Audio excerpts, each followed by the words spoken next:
Welcome to the Off the Track Initiative podcast, the podcast dedicated to bringing a more modern, conscious perspective to the re-educating and rehabilitating of off-the-track thoroughbreds. My name is Kate LeMay Robbins, thoroughbred racing steward, dressage enthusiast, and thoroughbred advocate. Each fortnight, I will be sharing with you inspirational stories and knowledge from a variety of professionals who are on a mission to make a difference within the equestrian world.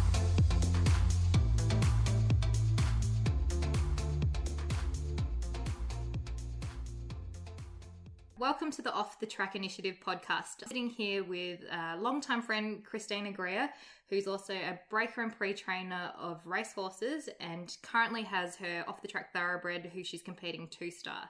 So thank you for taking the time to come and chat with us. I guess a good place to start would be the beginning, about where you grew up, where you were born, and how you first got involved with horses. Yeah, so I grew up in Cherry Gardens. My mum and dad had a property up there, just 20 acres. It wasn't much. It was just a small, sort of like a round yard without a fence, I guess. And just, little stables that dad knocked up for me. And just a heap of ponies at the time. And then eventually I got my first thoroughbred, who was a grey, like 15-2, I think he was 8 or 9 by the time I got him, and he'd not really done anything. And the woman, when we called up about him, where she kept him, the adjustment owners were like, "Oh no, we don't want an 11-year-old girl riding. She's not going to be able to handle this thoroughbred." Blah blah blah. So that was good fun. We actually, for some reason, I was so determined to have this horse that we brought him back to my place. So that I could test ride him and make sure he was okay. And that's right. Typical Chrissy style, I fell in love with him, even though it was probably everything I didn't need. And I guess that's where most people wouldn't realise it. I've known you for quite a long time, and that was actually how I met you, that I had a horse that I needed agistment for. And that's right. Yeah, Cherry Gardens was on my run into work, and that's how we actually got to know each other, because I answered an ad on Oz Horse and ended up coming to a gist with you. Even though I was a little bit older than you, and you were this 11-year-old who had just got her first thoroughbred. And that's where the adventures started. Yeah, poor Saxon, what he taught me, and probably you as well, really, along the way. Yeah. We certainly learnt a lot from him. He was a great horse. He was actually a really good boy. I was pretty lucky with him to be my first thoroughbred. He was a genuinely good boy. Yeah, and very green. Going back a little bit, so your mum had horses, and she was your influencer that got you into them? Yeah, or? Both my mum and my grandma, so my dad's mum, not actually mum's mum. Mum's family had not been into horses at all, but mum somehow had the horse bug. But she'd never really done much with her riding. She hadn't been sort of given the opportunities, I guess, that I was given as a kid. And just, had a couple of, I don't even know what breed they would have been. They would have been like a little stock horse cross sort of thing that she bombed around on and did a bit of gymkhanas. And she got me into it, and Grandma was breeding Appaloosas at the time, so I spent my early days doing Western, actually. That's right. And I think from memory, so your first pony was Minty the Grey. Yeah. Who was my little one-eyed pony. As bomb-proof as they come. He was absolutely bomb-proof. He used to teach a lot of riders how to use their reins and their legs at the same time, because he would run into something in the middle of the arena, and you'd use your reins to turn him, and he'd turn his head but wouldn't move his body. And so then you'd kick him, and he'd just run into the object even more. And you had to work out that you had to use your reins and your legs to be able to get him to move. So he taught me a lot. And then you moved on to Picard, and he taught me how to ride. And this was dear old mum doing what she thought was right and getting you a pony that we're not sure if it was broken or not. It was broken in, but it wasn't mouthed. And he was broken in a halter, so he'd never had a bit in his mouth. And I think it's important to chat about sort of your foundations and what each horse taught you, and he was one that got you into more of the groundwork, natural horsemanship. Yeah, he was broken in using the natural horsemanship techniques, so he taught me a lot about natural horsemanship, I guess, and his original owner taught me a lot about that as well, because she'd done all his breaking. So he was only very green broken, obviously, when I got him, and like I said, hadn't been mouthed. So I did that with his owner. Yeah. His old owner. I bought him because I was in love with how he looked. He was beautiful. He had a big long mane down to his knee, down to his shoulder. and he was bay, and he was just beautiful, but a rat bag. Yeah, and so he was an Australian pony, wasn't he? Yeah, Australian pony. And to paint a picture, when I met Chrissy, she had this beautiful little pony with his long mane that she used to do in a running plat all the time. Every single ride. And me coming from a dressage background, when I met Chrissy and we started going out and competing and doing things together, I, in no uncertain terms, said we need to hack his mane off because I nearly cried. because he needs proper rosettes. And it took a lot of convincing, but eventually we did hack his mane off. And he had a beautiful thick tail and forelock as well. And I remember watching you pull his mane, and there was a few tears shed. And I just said, "Are you going to pull his forelock as well?" And you were like, "No, he can keep his forelock." And the relief I felt just wash over me. Like, oh, thank God for that. We had a lot of fun adventures with the ponies, and then obviously Saxon was the next horse that came along. And you'd done a bit of eventing with Picard? Yeah, the eventing, like I said, Minty, I just sort of hacked around and had fun. It was Picard who taught me that I love jumping and all of that sort of thing. I took him to a couple of events, but he was only 14 hands. He could jump really well, and he could jump quite high, but sort of probably limited to about a metre 5. So he evented to grade 3, possibly. I think we might have attempted grade 2 once before I sold him. Yeah. So yeah. And then Saxon came into your life. Yeah, he taught me a lot about thoroughbreds, but didn't teach me much about jumping because he didn't love to jump. I competed him to grade 3, but that was absolutely his limit. He was just not a very keen jumper. He could jump quite well, like he had a good technique, but he just didn't want to do it. It wasn't where his heart sort of laid. So we eventually sold him, and I then bought he's probably not my best horse, I guess, competition-wise, but my heart horse, I guess you would call him, Doc. He was very special. So he was just a big 16 free. Why do you think he was that special horse for you? That we just connected really well. It was just more so. He wasn't a special horse in way of talent or movement or anything. I mean, he was really quite not gifted in those areas. If we're honest, he looked like a big donkey. I think if I probably went and looked at him now, I'd be like, oh God, no way, that's not going to happen. Because he was long in the back and big in the barrel and just... Yeah, he probably had sort of slightly a sway back even, really. He wasn't very nice. He just had my memory of him is he just had this really long face. Yeah, he did, but a very skinny face as well. So it was long and skinny and awkward, just like him, really. But I don't know, we just connected really well. He was very, very special. I trusted him so much from the minute I got him. And so how old were you when you got him? I think I was 13. So you're still really young at this stage and... At high school and deciding that you want to go more into eventing and that's the path you want to pursue. He definitely definitely confirmed that I loved eventing, and that's where my heart laid. Was he a talented jumper? He was bold. Because he wasn't a talented flatwork horse. No, he was certainly not a talented dressage horse in any means. And he probably wasn't, I guess, all that talented of a jumper really either, but he was bold and keen and he loved it and he was always safe. Because I think the one time in my life where I've ever been out cross country was with you. Yeah. And it was a schooling day, and I think you... At that time, like, you were still really young, but it was some of the biggest fences you jumped was on him. Yeah, they were definitely the biggest fences I jumped at that time with him, and they were all 1 star now, so 105. Wow. And he never looked like he would ever stop. No, he didn't. He was keen as, and I remember that one, like the massive big tabletop, it was massive to me at the time. It's in the 105 courses now. And I think we were supposed to not be jumping quite that high at the time. We were in a different graded class. Yeah. So we were like, we'll pop over that little grade 4 house and then just keep going up the line onto this big tabletop. And he actually tripped over the little house, and I'm thinking, oh my God, and now we're coming up to this massive big roll top. And he just popped over it beautifully. He was a really good boy. But he was no world stopper, but he was just an honest, genuine horse. Yeah. And I think this is probably a good time to reflect on your mum and what a support she was, because I see a lot of parents out there that panic and fuss, and your mum is the biggest encourager I've ever met. No matter what idea we came to with her back then, she'd be like, yeah, that's a great idea, let's do it. Yeah. And I'd secretly whisper to you, like, isn't this when mums normally say, like, no, that's a terrible idea, you don't need more horses, you don't need to do this. I'm just like, yeah, great idea, keep going, girls. That's it. And she was like the biggest supporter of yours, and so proud, and like never held you back from even attempting these things, because I guess with my flat work background, I'd always be like, are you sure you want to go over that? Like, it looks pretty big. And then my mum was there like, balls up, Chrissy, get over it. You've got this.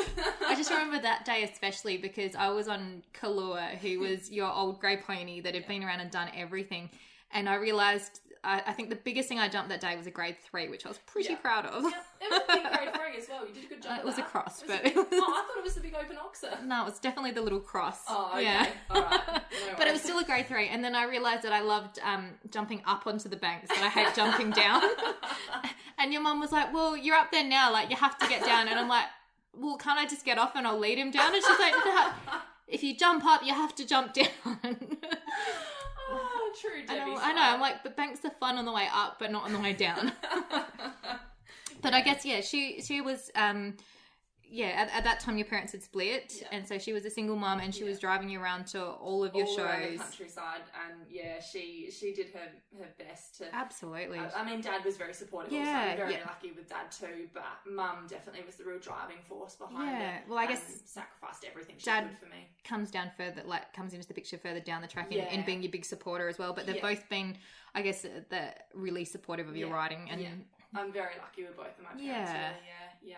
But even to the point that, your mum took us on some crazy adventures, like looking at that horse in Springton. Yeah. And we ended up in Callington. And for anyone that's listening that doesn't know South Australia, they're in opposite directions.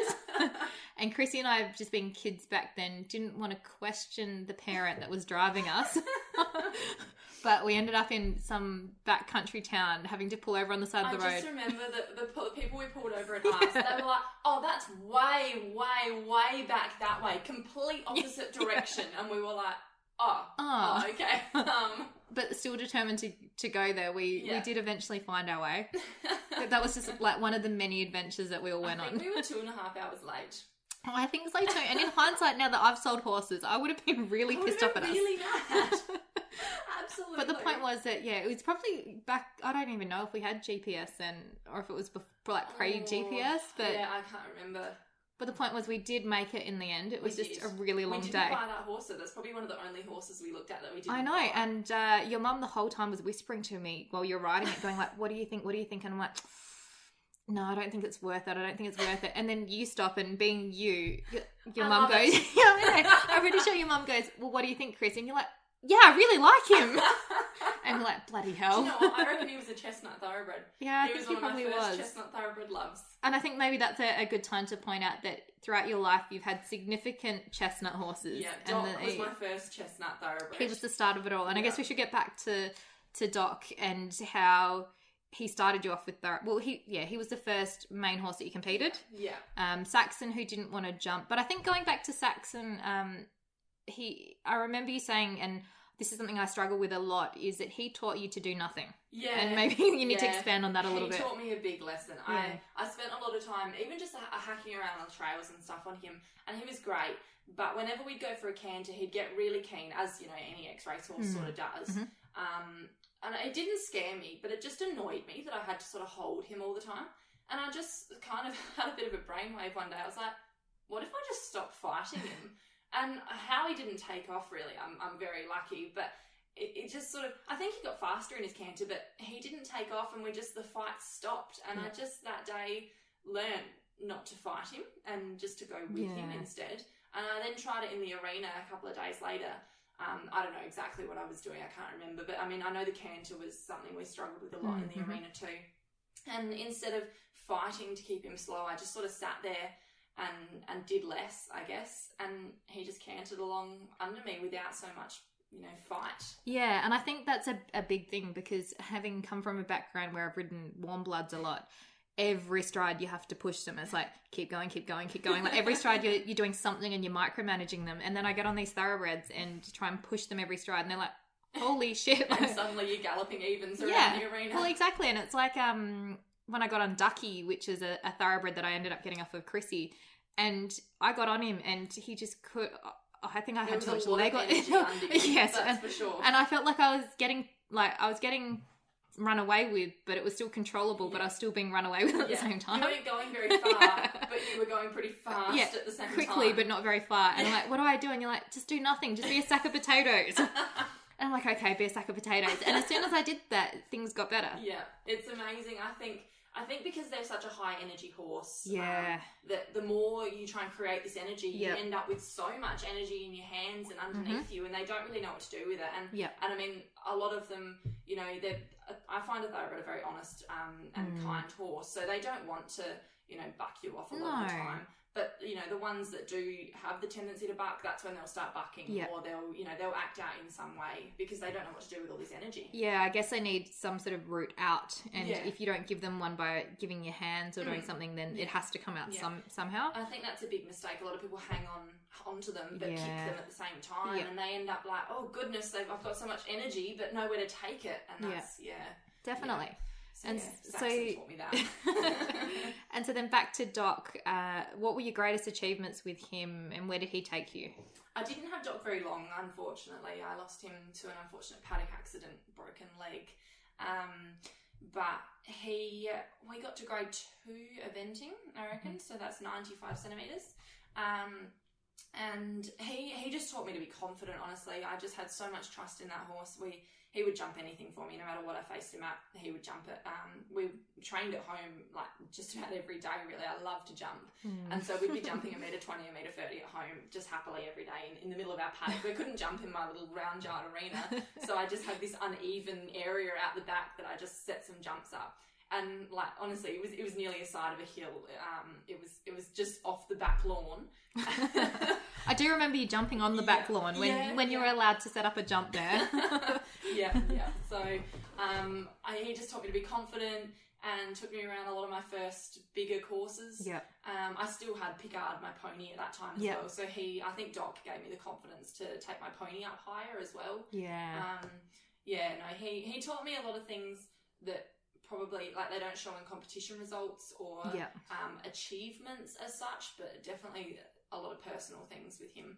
Yeah, and I think again, to paint a picture, like Chrissy's place back then had this great tack room and shed and some walk-in, walk-out stables, but our arena, because the way the hill was, we literally had a 20 metre circle. But we got so much done on our 20 metre circle. Did. Yeah, I eventually, we'll talk about this later, but took one of my mares to 1 star, which is now 2-star level, on that 20 metre circle arena. So, but I think it forced us to get out as well a bit more. That you know, we like Cherry Gardens is probably one of the windiest roads I've ever seen, and there's nowhere really to get off of the road. But the amount of times we went out riding along there, not only on just our horses, we'd quite often be leading another horse as well, just to make it more wild. Yeah, that's it. And we'd take our little herd to your grandma's place because it was almost like Saddle Club, that there was this secret trail that you could ride along to get to Chrissy's grandma's. And she had a better arena, so if we ever wanted to do some serious dressage work or jumping, we'd go to grandma's. We could just go there. Yeah, it was like a half an hour trail ride. I know. So we'd trail ride with all our little menagerie of ponies and get there and tie everyone up everywhere and ride horses and just keep swapping between them. Because at that stage, I think we were both transitioning from ponies onto thoroughbreds, because I had Shimmy, my first he probably was like my second or third thoroughbred, but he was the quietest horse in the world. And you had Doc, and then we had our little trail of ponies behind us. It was great. We had a lot of fun those summers. We really did. Yeah. But back to Doc. Yeah. So he was your first main horse. It gave you the confidence that you could jump everything that was big. Yeah. And sadly, he ended up breaking his leg. Yeah. Which is horses, isn't it?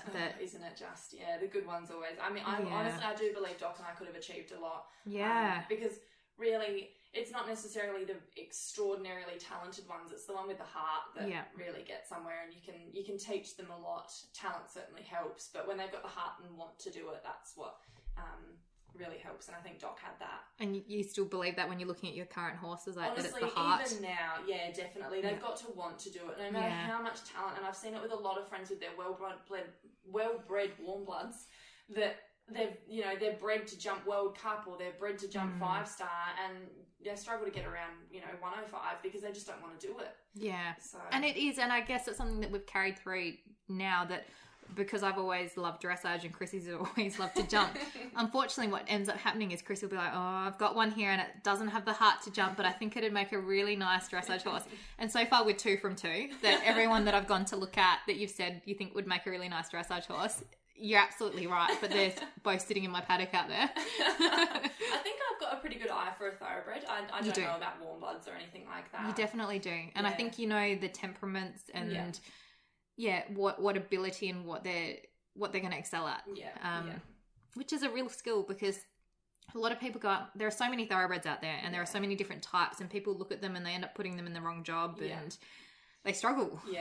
And a lot of people struggle with thoroughbreds because they're pretty unique horses. Like the things that they do when they're racing, as opposed to then they have to transition into everyday life. Like they're really unique animals. Yeah, and we're very lucky that they're very trainable animals a lot of the time. It's really, you think about how many thoroughbreds are out there, it's pretty rare really that they're completely unrideable or untrainable, and if they've reached that stage, it's normally unfortunately due to bad handling, because they are a genuinely nice animal, I believe, and so adaptable, absolutely. Just anything you throw them at, and they're very keen, they want to work. You know, a lot of warm bloods are very, oh really, do we have to? But thoroughbreds want to do it. I know you're not a warm blood fan, but I'm going to stick up for them here. They're like they're just a different personality. They're like, if you really insist. Yeah, but see, I don't want that from my teammate. That's what I love about thoroughbreds. They want to do it. They're like, great idea, let's do that. Whereas they're like your mum. Yeah, exactly. Warm bloods, they're like, I don't know, let's just be a voice of reason. Do we want to do this? Do we really want to use that much energy when we could just sit in the paddock and... Do we want to go jump that jump when I could be eating? And thoroughbreds are like, do you know what, stuff food. I don't need food. Let's go jump. I probably can't even make it over that jump, but I'll give it a go. I'll give it a good crack. Yeah. So after losing Doc, you went through a pretty low time. Yeah. How old were you then? Oh, I think I was what? I must have been. So you just looked at your wrist then, and you've got a tattoo on your wrist. Yeah, I've got a little infinity symbol with the date that I lost Doc on there. So that was. He'll always, he was that special to you. With me. I didn't get that for a couple of years after, because I lost him when I was still a young teenager. I lost him in 2011. So. Yeah. I had to wait a couple of years before I was, I guess, legal enough to get it, which is good, because I think it gave me time to sit on it and make sure that I definitely wanted it. And no matter how many horses I've been through, I've got one very special horse now, and I think he's probably on par with Doc, but Doc was pretty special. So I always have him with me now, thankfully. But I lost him in about year 10, I think, so I must have been 15 or so. I only had 2 years, I think, with Doc. And I was very upset, obviously, over the loss of him, and Mum, being supportive Mum, was just like, oh, we can't have Chrissy get out of horses. So she sort of just bought me every horse in sight, just about. I ended up with a very large amount of horses at that time, and sort of a lack of interest in all of them. Which would have been hard for her to see, because you were always so keen, and that's the one thing that even when I was not motivated to do anything, I had Chrissy in my ear going, let's try ride, let's do this, let's take them here, let's do this. And even if I didn't want to, or I didn't think the horse was ready, I'd be like, all right, I'll give it a go. And I think that's when it's probably a good time to bring up that how different we are with our horses. I was very structured, and with my horses, I'd always get them in and I'd lunge them, and I'd always do this, and then they'd lunge for this long, and then I'd get on, and Chrissy, I remember just one day you said to me, like, well, why do you lunge them? Why don't you just get on? Like, why don't you, surely you want them to be better under saddle, so why don't you just get on and ride them? And I stopped, and I'm like, oh, I don't actually know. It's just the process. It's just what I've always done. You just lunge them, and you really push me. And especially with the thoroughbreds, sometimes lunging doesn't help them, and it's easier to just get on. It sometimes heats them up a little bit more. I think sort of chasing them around in a circle, even if you're not chasing them, to them, they're like, what's going on? They haven't probably been lunged since their breaking days, really. I mean, they've just been ridden around the track. So they're thinking, what's going on? We're going back to my breaking days. Like, what on earth? And I guess it's that everything's different for each horse, whereas I've been so set in this process of doing things that's just what I did. But some horses really do better when you just get on them. Absolutely. Within reason. But you've got to be smart about it, definitely. So at this time, you'd lost Doc, and you were... It was a tough time. You didn't have a horse that you really were going on with. No, I'm just trying to think of when I lost Doc. I think I had Misty, a little chestnut mare. I got her a couple of days. Oh no, sorry, probably 3 weeks, I think, before I lost Doc. So she was another chestnut thoroughbred with a Yep, star. you're true to your type. Yeah, Doc was a chestnut thoroughbred with a star, and then Misty, chestnut thoroughbred with a star. So, yep, I've started my type young. And she was a lovely, lovely mare for me. Yep. She was another one who was probably built very poorly. She was built a bit downhill. She looked like a quarter horse. Right. She was stocky. And she was only about 15'2", and I think she was 6. She was quite young. And again, like, how tall are you? I don't know exactly, but I'm not far off 6 foot. Yeah, so Chrissy's quite tall, long legs, everything that I always wanted to have, being short. So we ended up just deciding that I'd have the ones that wouldn't jump and were midgets, and Chrissy could have the big ones that could jump. Yeah. So it kind of works out well for us. It does. It's a very beneficial friendship. Yeah. There's like literally we don't turn down any horses because we're sure one of them, one of us will work suit it someone. out. Yeah. But so Misty was lovely. I bought her off a girl who had done a little bit of eventing with her. I think she'd done a couple of 80 starts. But she was just a bit of a quirky little mare. And so I kept working her whilst, like, obviously through the time of losing Doc. Yeah. But it just sort of, my heart wasn't quite in it. And a couple of days after losing Doc, I had a call from a friend who had moved to America. And she said, "Oh, look, I'm having a bit of trouble with the place that's got my mare Curly. Yeah. Is there any chance you could pick her up and take her to your place? And I think I'm going to stay in America, so if you could sell her for me, that'd be great." Yep. And I'm like, "Oh, really? Another horse?" Now, Curly's another chestnut thoroughbred. Another chestnut thoroughbred with a star. Yeah. She's a bit bigger. She was 16 too, so a bit more suited to my leg length. But, another chestnut thoroughbred. Yep. And I'm thinking, do I want another horse right now? Absolutely not. That's the last thing I want. And she reminded me a bit of Doc to look at, just big chestnut, similar. She is. And I'm like, oh, okay, well, I guess I can't, say no, really. She's a friend. So off you and I went actually to pick her up. And we rock up to this skinny, disgusting looking mare. She looked awful. Oh, she really did. She was a bag of bones. And she wasn't particularly pleasant either. No, she wasn't. She was miserable. She's a moody, cranky. It was a real sight to rock up to. Yeah. And I remember we put the back of the float down and she just walked herself on, and we were like, thank goodness she's easy to load at least. Yeah. So I had her and Misty for a couple of months. And they both relit my spark, I guess, with horses. I was very lucky.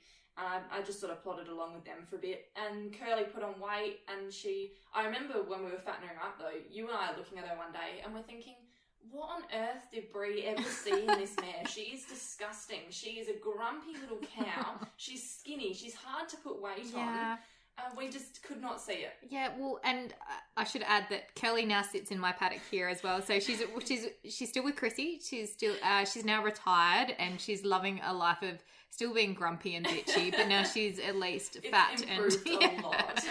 But still, every morning she'll lift her leg at me when I'm changing her rug, and I'm like, Curly. She just has to warn you. You're like, I'm not going to kick you, but if you put a foot out of line, exactly. I will. Yeah. But she's very lucky that you had her in her life. That's a bit of a story in itself, though, isn't it? Because I actually, as I've sort of gone through life, I guess. Yeah. Curly followed you? Yeah. I sort of tried to rehome her a couple of times. The first time, obviously, when Brie asked me to. Yep. And I had a girl come out and look, and it was a disgusting day. It was pouring with rain. Did she fall off? No, she didn't fall off. That was off of Misty. Okay. Yeah, I'll tell you about that in a minute. But it was a disgusting day. It was blowing a gale. And I hopped on, had a ride for her first, as you do, and she was foot perfect. Absolutely. I could not ask for her to be better. Yeah. And this other girl hopped on, and Curly was well behaved, but I just felt like she had an eye on me the whole time, just watching. That's right. And I remember saying to Mum after, the girl fell in love with her, and she really liked her, and they were going to go home and have a chat. And I said to Mum, I feel like, I don't know, maybe I should keep Curly, maybe I should buy her. And Mum's still in that stage of buy everything for me. But this was in that stage where you hadn't shown much interest in horses after losing Doc, and... Yeah. So Mum jumped at the chance. Yeah, great, let's buy her. Yeah. So we bought her. And I did a bit with her over the years as well. And I've tried to rehome her a couple of times when I've sort of not had time for her. Yep. And every single time she leaves me, she comes back skin and bone. I don't understand it. She stresses when she leaves me. She really does, doesn't she? It's like you were always her safe place. And even now, she lives with me but Chrissy still comes and sees her quite often, and she's happy with that. Yeah, I think because she's put on weight again, and because yet again, like she was in a spot where she dropped a lot of weight, and Chrissy had to go and rescue her. But honestly, whenever I actually have her myself, I barely feed her. She's so fat and happy, and I don't know. We just. Curly and I have this special sort of relationship, I guess.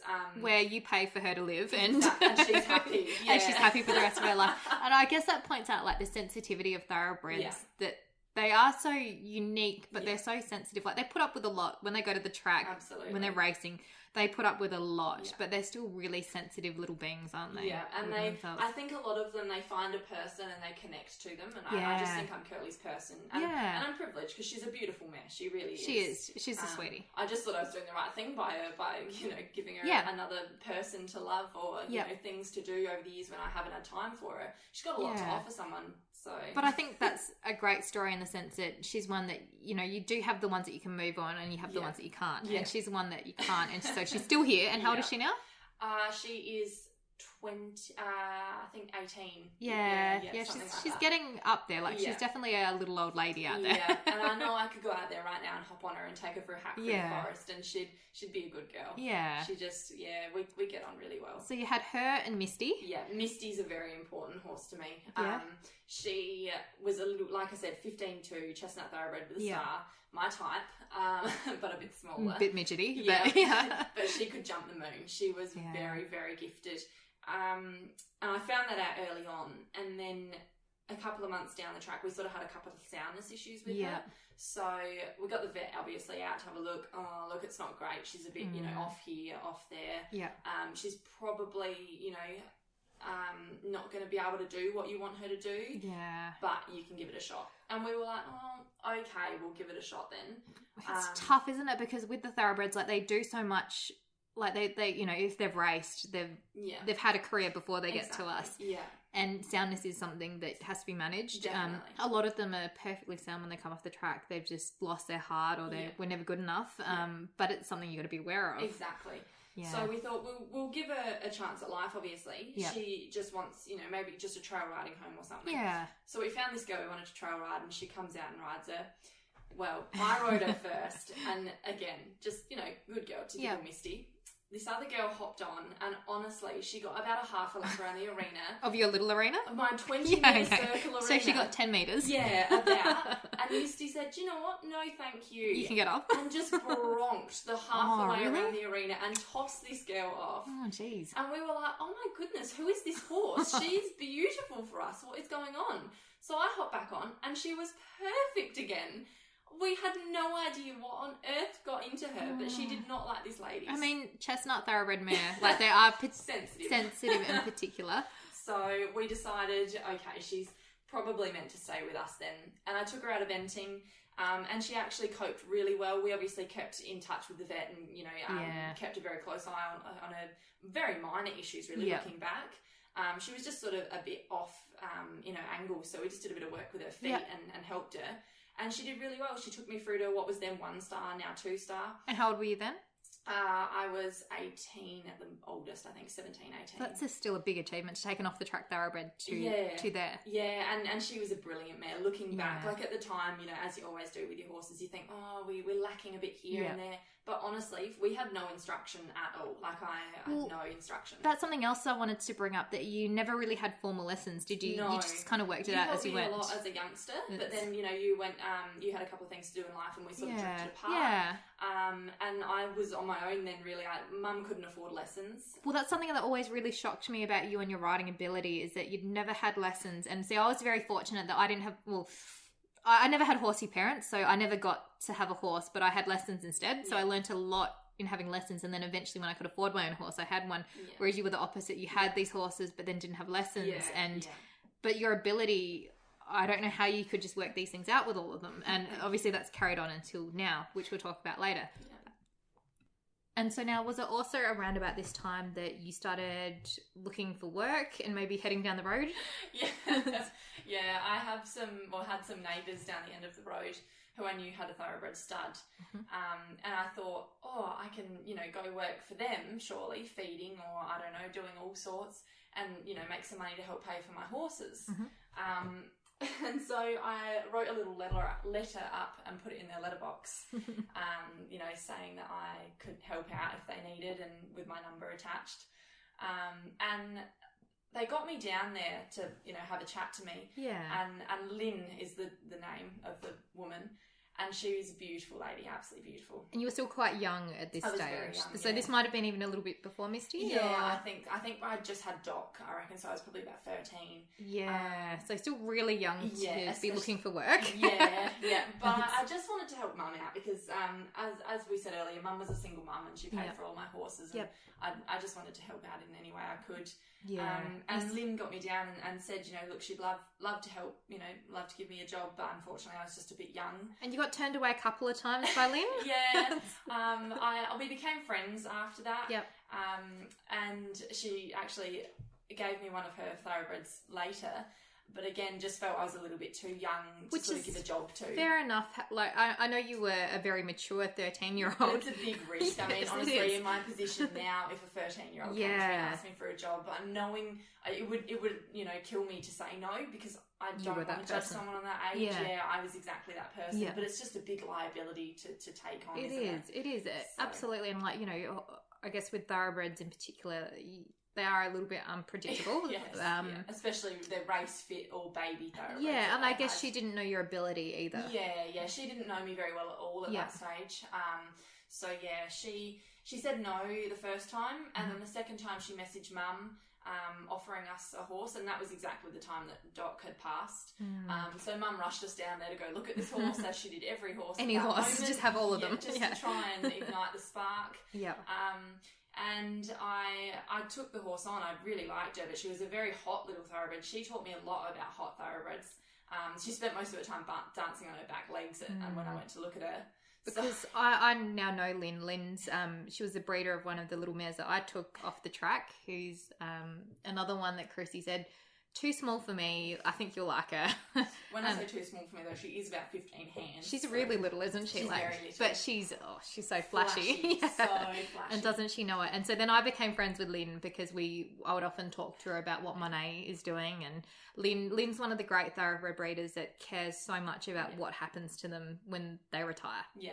And which a lot of them do, really. They do. A lot of people don't understand how many really, just like a little update, about them. Because, they've invested so much time and love into them that, fair enough, race isn't for all of them at all, but they excel at so many other things. So Lynn's fantastic, but she did briefly tell me about how she first met little 13-year-old Chrissy, and she was a bit doubtful, but got you down to look at a mare that Lynn had said was a bit of a hothead. Yeah, so her name was Tutu because she danced around like a ballerina all the time. And Lynn's a great one for naming them. She has special meanings behind all of them. Every one of them has a meaning behind their name. The latest one I love is Solomon, because when he moves, it looks like he's a floating carpet, like Solomon's carpets. Yeah. No, she's very good with her names, very creative. And so Tutu showed me exactly why she was named that, and spent most of her times dancing around on her back legs. Yep. And I just honestly wasn't fazed, maybe by more so naiveness than anything really, but it just didn't really worry me. And I quite liked her. She was a very fancy mare and could jump really, really well. So I took her on, and that was what really definitely solidated Lynn and mine's relationship. And not long after that, I started working for her and helping her just feeding and handling a lot of her young stock. Because Lynn and Ron, I guess, aren't your typical owners. They came into horses later in life. So they were new at learning everything about the industry and horses, and they do a brilliant job, and they breed some incredible horses. Beautiful horses. And they were one of the few neighbours that we didn't piss off, because Chrissy and I, because we only had her 20-metre circle, would often sneak onto other people's properties. We use their arena. We did our fair share of trespassing back in the day. We had a beautiful arena next door that was humongous. And never used. It was never used, and it had this beautiful surface. And for some reason, they didn't mind us using it occasionally. They said that they didn't want us using it all the time because they didn't want to stir up the dust. But in hindsight, even though it was miles away from their house, but in hindsight, do you think all the times we snuck on and then we'd be riding down the road as they'd be getting home and we'd be like, We dodged a bullet there. They'll never know. Do you not think they realise all the hoof prints that were like in there? They were definitely onto us. But and we were still very good friends with them. They were lovely neighbours as well. And they let us swim the horses in the dam. Yes. And we had a lot of fun with those thoroughbreds. There were a lot of neighbours that literally we just rode everywhere. And and I think that was really why a lot of those thoroughbreds were so bomb-proof though back then, because we exposed them to so much that really nowadays we probably don't expose them to as much as we did back then. I guess even to the point that because we were so lucky we had that huge paddock that they all lived out together in a herd. Yeah. And if they were always seemed to be in the furthest hill, like in the furthest corner away from us, so we'd walk out there and then get on and ride them bareback, and to the point that stuff riding while walking back through those hills. Yeah, exactly. And I mean, the difference was that because Chrissy has these long legs, she could just vault onto them, whereas I'd have to find something to climb on and then struggle. Or just run at them at full speed and hope that they stood still while you catapulted onto them. I tried to like clamber onto them. I can just see you like smashing into the side of them multiple times trying to get on, and them just looking at you like a handful of mane, as though like, don't mind me, I'm just. And me in the background like, you can do it, Katie. Literally, so many times. So you met Lynn, you started working with her thoroughbreds. So again, that's just, thoroughbreds are just part of your life even more. Yeah, and then I needed some work experience for school. And Lynn, I wanted to obviously do it in racing. And Lynn had trainers obviously that she had horses with. And so she suggested one trainer down at Morphettville, and I went and did a week's worth of work experience with him. So that's what got me into the industry, and I never left after that. That would have been an eye-opener, I'm sure. Yeah, it certainly was, but probably not as much as you would expect, because, I don't know, I was just so caught up with working with horses every day. I just loved it, and just loved being around them so much. It probably would have been a good chance to see as well what these thoroughbreds go through. Yes. Like, not a lot of people get to see what they deal with on a day-to-day basis. Like, especially, Morphettville, which is a city-based track. Very busy, all those cars. And they just deal with it. Like, they get led around the roads, all the cars are there.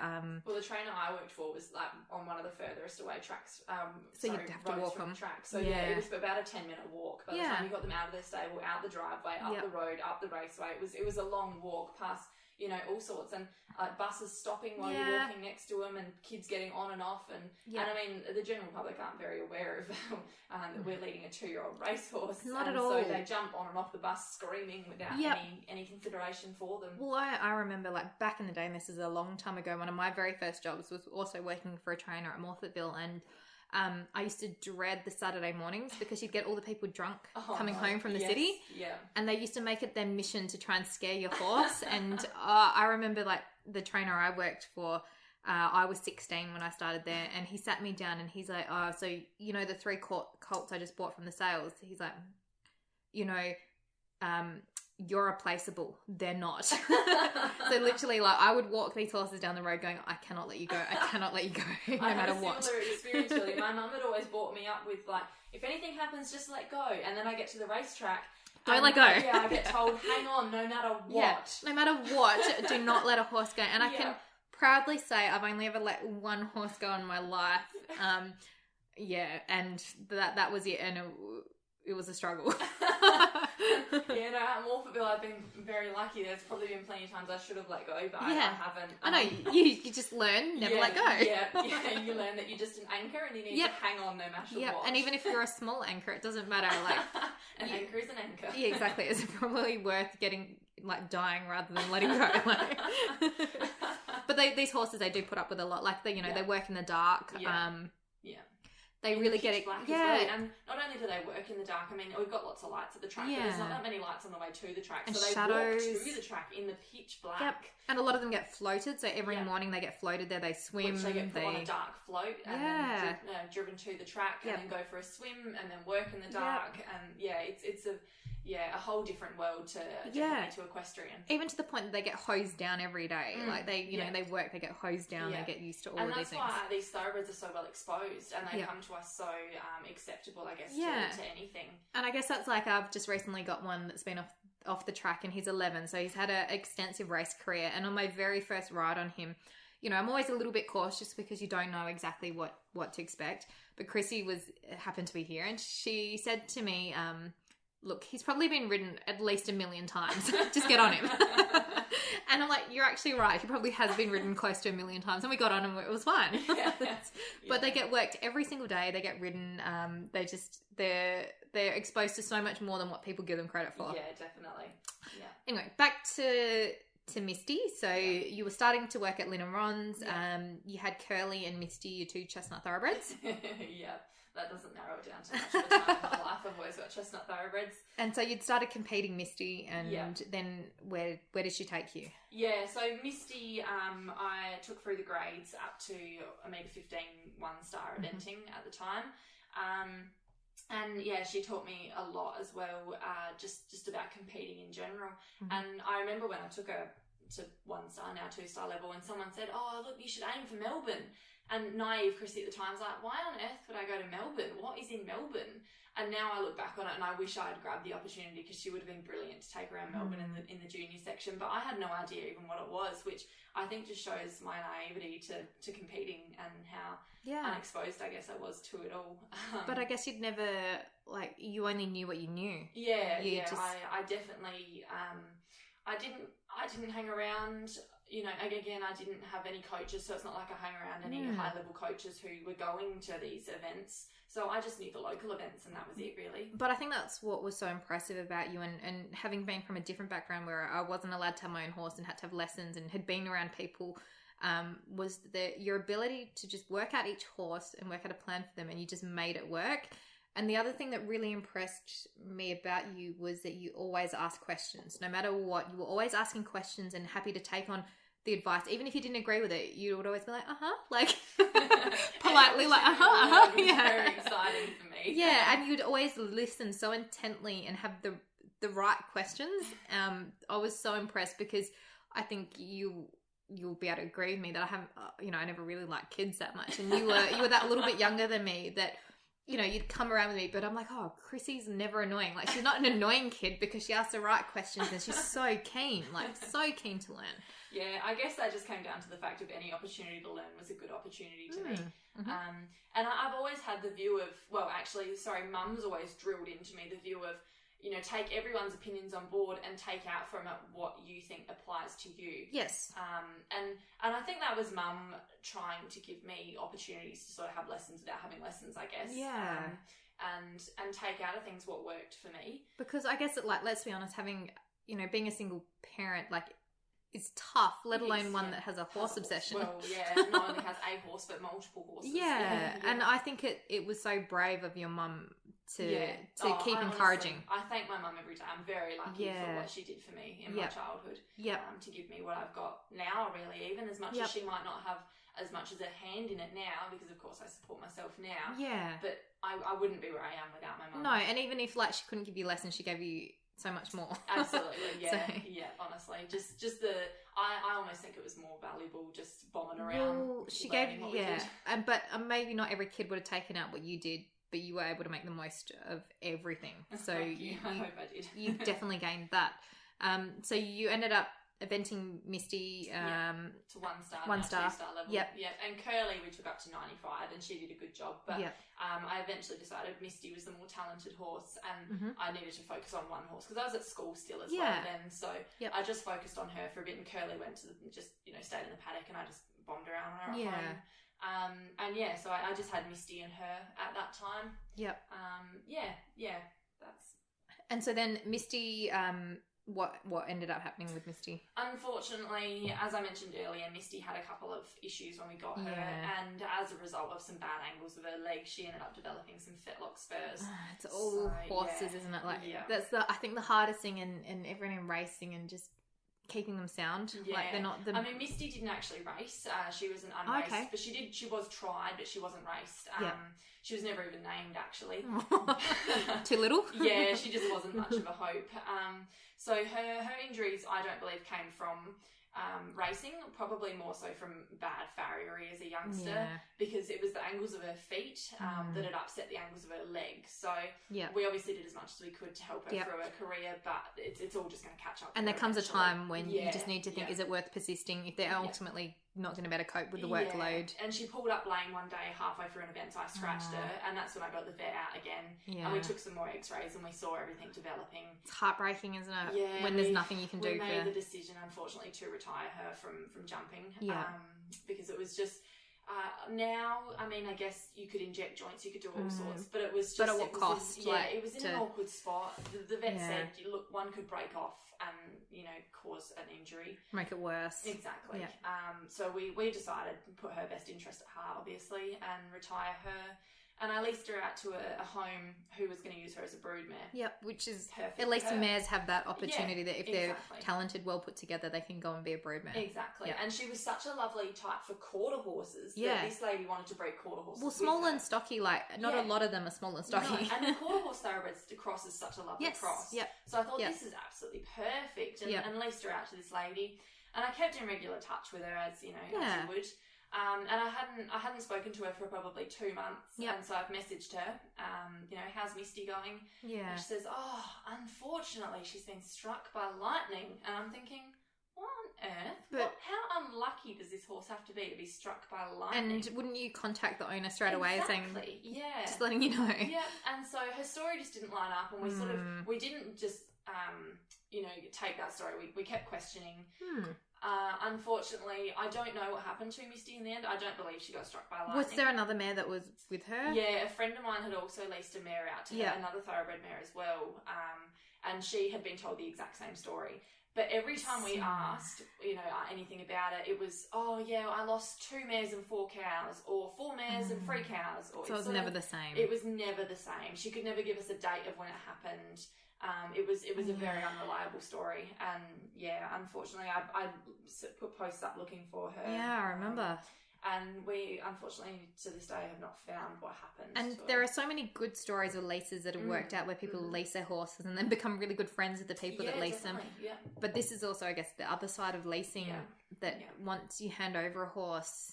Yeah, when they're not on your property. Yeah, you can't keep that eye on them and know exactly what happens. I checked up on her regularly, but I guess regularly isn't, it's not every day. Every day. Yeah, you don't want to bother them and But at the same time, you want to trust people as well that when you give them your horse, which is like your prized possession, that they do the right thing by you. Yeah.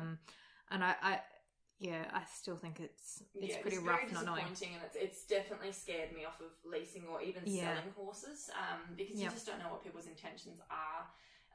Exactly. Yeah, it's very disappointing. And there are so many people that do the right thing, but those few that do the wrong thing, it just puts a bad taste in your mouth. I've definitely had a lot of positive sales as well, don't get me wrong, and leases as well. But it's just, it is a bit scary and disappointing that it could end like this has. Yeah. So you're still working with Lynn and Ron. Misty's gone. Yeah. What was your next horse? My next horse after Misty was a warm blood thoroughbred, actually. Okay. Yeah, just to mix something a things bit up. different. So he obviously wasn't off the track. Yeah. And he was super talented.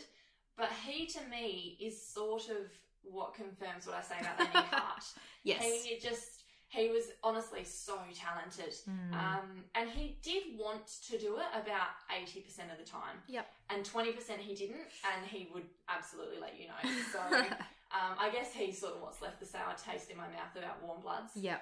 And I probably shouldn't let it affect me altogether. And I'm not a completely breedist, don't get me wrong. Yeah, no, I totally know because you now are a breaker and pre-trainer, but you also take people's horses to work and and compete and expose for them. And so you get a range of breeds, but predominantly thoroughbred.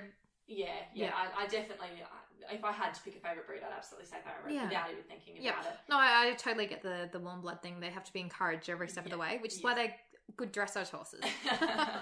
Yeah, well, me with my hot seat didn't find Bo such a great dressage horse either. Just he could jump. He could jump very well for me. I didn't actually ever have any trouble jumping him. Yeah, but dressage, flat work. I have a hot seat. He had a hot brain. We didn't mix very well. And I know that the flat isn't your favourite part of 3-day eventing. I know that you do love it, but I do really enjoy it and really appreciate it. It just doesn't come naturally to me, I guess you would say.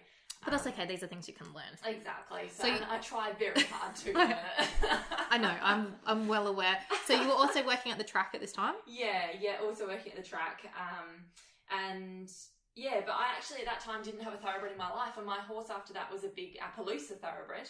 Always had some form of thoroughbred. Yeah. And he took me around some massive tracks. But again, just my heart just didn't lie. I loved him a lot. He just was very stubborn. Yep. And I just found myself missing the enthusiasm of the thoroughbred. And let's be honest, Appies are stubborn at the best of times. Yeah. They've got their own agenda. Yeah, and so I was still working at the track, and that's when this beautiful big chestnut again walked into big chestnut my life. with a star. Yeah, that's him. And so his name's Classy Bet, or it was back then. Yeah, and so he arrived at the stables that I was working at. And the trainer, said, "Oh, look, we've got some new horses. We need to take some rugs down to them," because we had 2 different barns at that time. And so we go down there, and I walked into this horse's stable, and I just thought, "Wow, oh my God," was my first thoughts. And I turned to the trainer and said, "Who is this?"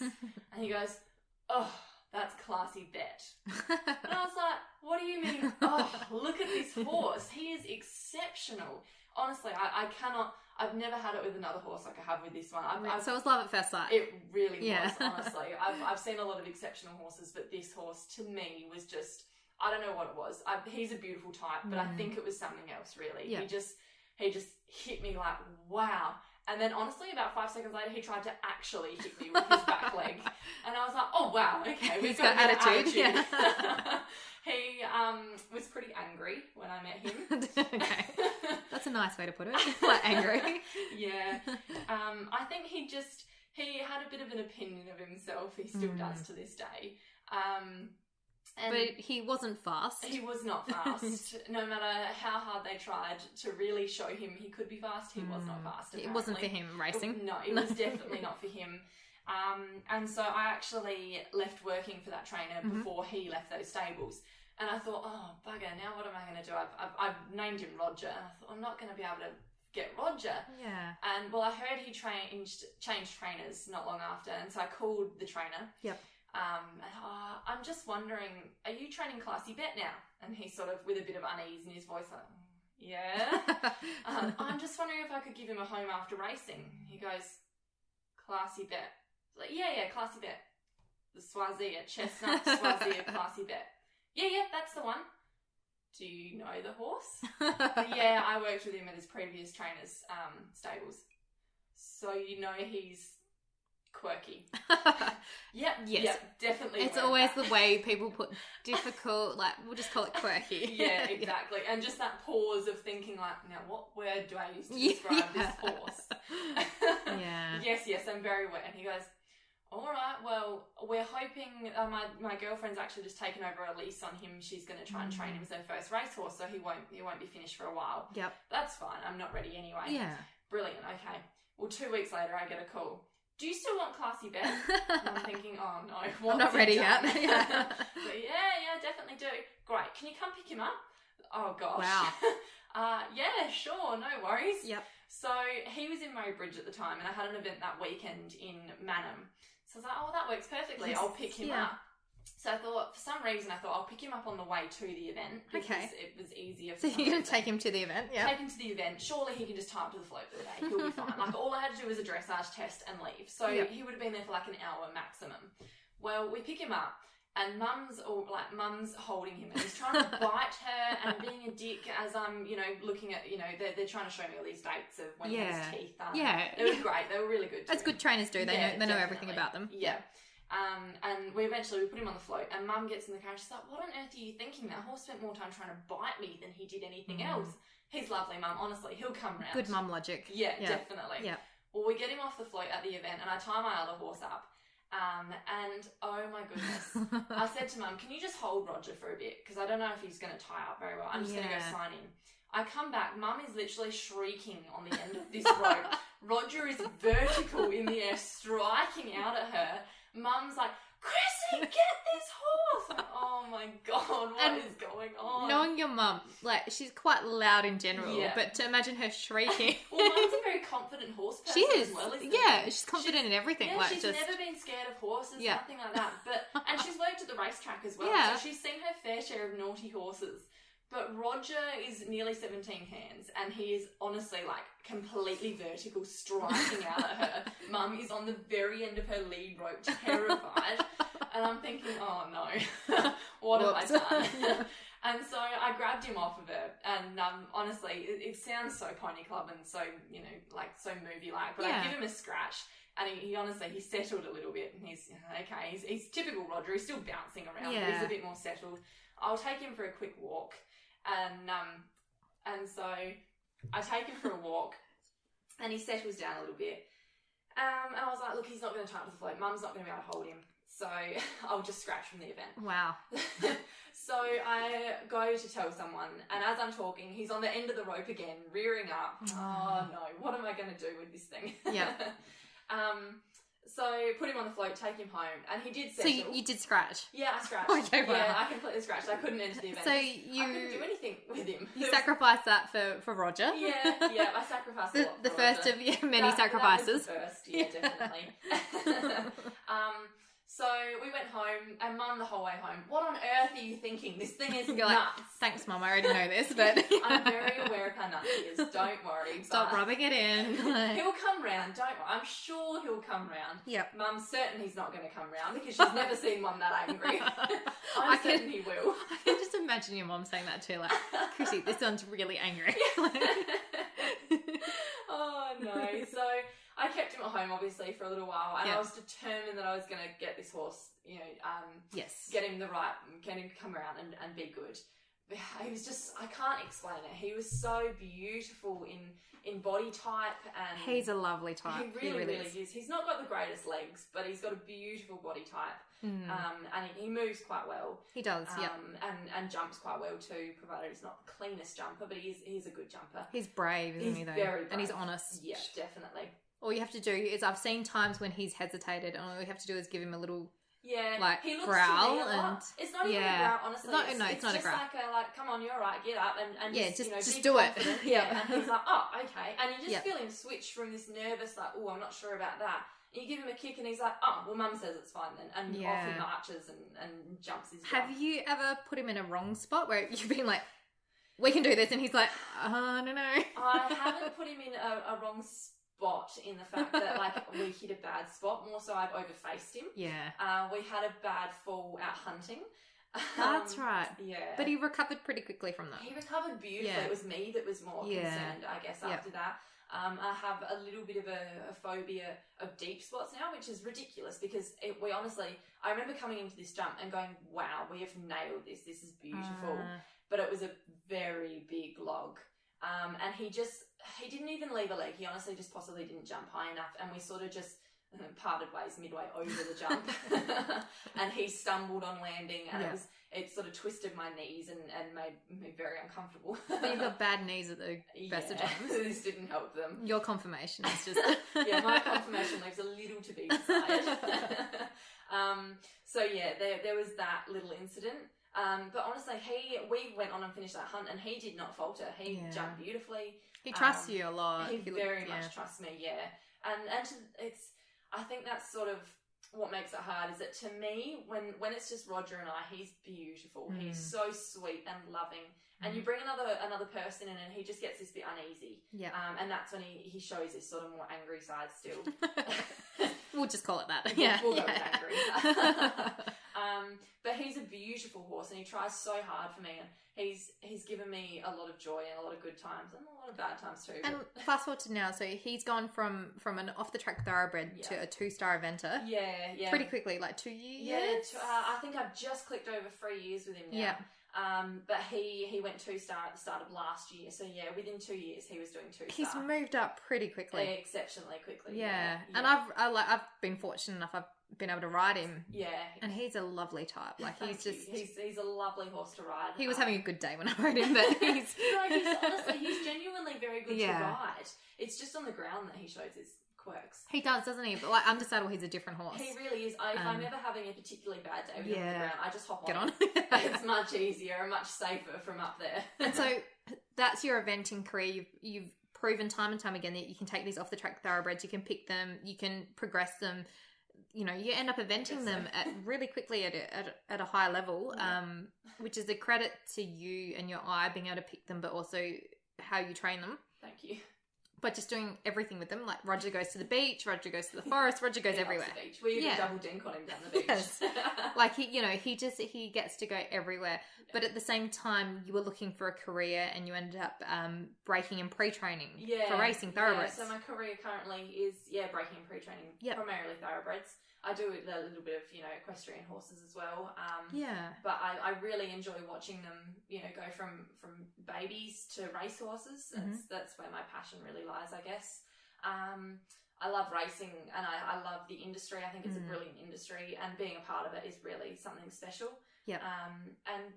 It's just very rewarding. And so, being every day that you work with these thoroughbreds, what are the main things you take away from working with them? Obviously, I've learnt a lot from you. Like when I go out trail riding with you, you just constantly tell me to do less. Yeah, honestly, I guess that's my mantra. Really, is just do less. Really.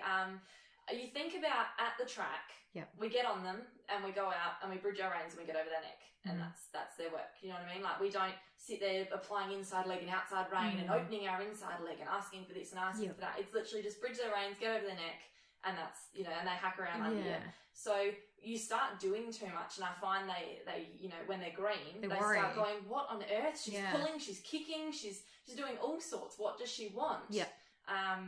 So I think do less is probably a good mantra for me. And I think that's a really big thing, is that that what I've learned from you anyway is to do less and to just relax with them and to not grab their mouth, because there are so many times when you're out and you're like, I'm not loving this, like I really want to grab their mouth right now.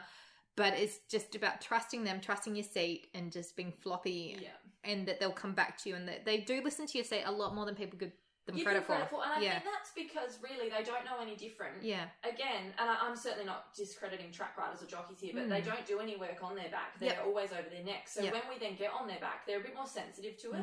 And they listen, as much as they can. And again, honestly, thoroughbreds try really hard. They want to work. They want to listen. They want to be good. 99% of them. There's always the odd always few. the exception. But that's in every breed. Yes. I think for the amount of thoroughbreds that are out there's a lot of good ones, really. We're very, very lucky. Yeah. So. And back to Picard, like Picard taught you a lot about groundwork with them. Yeah. Do you still do a lot of groundwork with them? Or? I definitely, obviously with my breakers, a lot of groundwork. Yeah. And off the track horses, probably not so much, because generally I find that off the tracks are pretty good, because you think about how much groundwork is done. Handling. They're generally pretty good. They get walked at the races. They get walked to the races, and they get handled at the track every single day. They're generally pretty good on the ground. Yeah. And I mean, they get floated nearly every day. A lot of them, if not once a week. Then so they're generally pretty good with floating. Yeah. But all my babies, they do a lot of groundwork in the round yard and just solidifying all of that sort of stuff. Yeah, and I think like at trail riding with you anyway, with thoroughbreds, when I get worried, I go to grab, which is a bad habit of mine, but it's more about like if we have a breastplate or a monkey strap or something, to grab that and to just trust them a little bit, give them their heads, and often things work out much better than if you grab their mouths. Of course, be safe about it. If the horse is trying to gallop off with you, you can't completely let it go. But I think just sort of hanging off their head, for lack of a better term, it just worries them a bit more. Yeah, and it's more about being floppy, like just really relaxing every muscle, just being floppy. Like if you want to grab something, grab onto something else than their mouth. And even if you think about it, I still ride track work now, and we ride out in the morning with a loose rein, just maybe a hold of the breastplate in case they are going to spook. And then when we get on the track, we collect them up and have a hold of them. Yeah. So that's when they're doing their work. So and then when we finish our work, provided they're behaving, we put them back on a loose rein and walk in back to the stalls. Yep. So for them to walk, they think of a loose rein, whereas when they've got a collected up rein, they're working. Yeah, and a lot of the time, like I know when we've gone out into the forest and I've had one fresh off the track, they really march out, like they're forwards in their walk. Like they're not like other breeds, warm bloods that dawdle. Like they're on a mission. And I'll say to Chrissy, like, he's still walking, but so I'm going to give him his head, but we're walking very fast. But you're walking, so that's okay.